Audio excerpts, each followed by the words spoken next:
বনানীতে ছাত্রী ধর্ষণের মামলাটি বনানী থানা থেকে উইমেন সাপোর্ট সেন্টারে স্থানান্তর করা হয়েছে। আর ঢাকা মহানগর পুলিশের গোয়েন্দা বিভাগ তদন্তের কাজ করছে। মামলার 4 দিন পেরিয়ে গেলেও এখনও কোনো আসামিকে ধরতে পারেনি পুলিশ। তবে প্রধান আসামি শাফাতকে সোমবার সিলেটের একটি রিসোর্টে দেখা গেছে। এদিকে নিরাপত্তা চেয়ে ভাটারা থানায় সাধারণ ডায়েরি করেছেন শাফাতের সাবেক স্ত্রী ফারিয়া মাহবুদ আজমির রিপোর্ট দেখুন। গেল 28 মার্চ বনানীর একটি অভিজাত হোটেলে বেসরকারি বিশ্ববিদ্যালয়ের 2 ছাত্রীকে জন্মদিনের অনুষ্ঠানে ডেকে এনে অস্ত্রের মুখে ধর্ষণ করে আপন জুয়েলার্সের মালিকের ছেলে সাফাত আহমেদ ও তার বন্ধু নাইম আশরাফ। আর এর ভিডিও ধারণ করেন সাফাতের গাড়ি চালক। এই ঘটনায় 6 মে মামলা হওয়ার 4 দিন পেরিয়ে গেলেও কোনো আসামিকেই ধরতে পারেনি পুলিশ।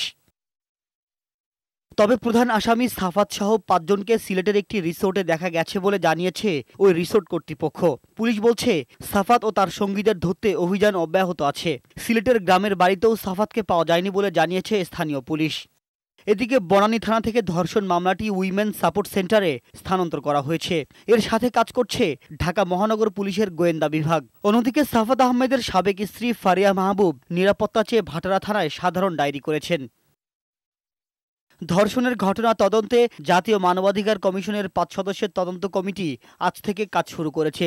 ঘটনাস্থল পরিদর্শন, সংশ্লিষ্টদের জিজ্ঞাসাবাদ ও তথ্য উপাত্ত সংগ্রহ করে 15 দিনের মধ্যে প্রতিবেদন জমা দেওয়া হবে বলে জানিয়েছে মানবাধিকার কমিশন।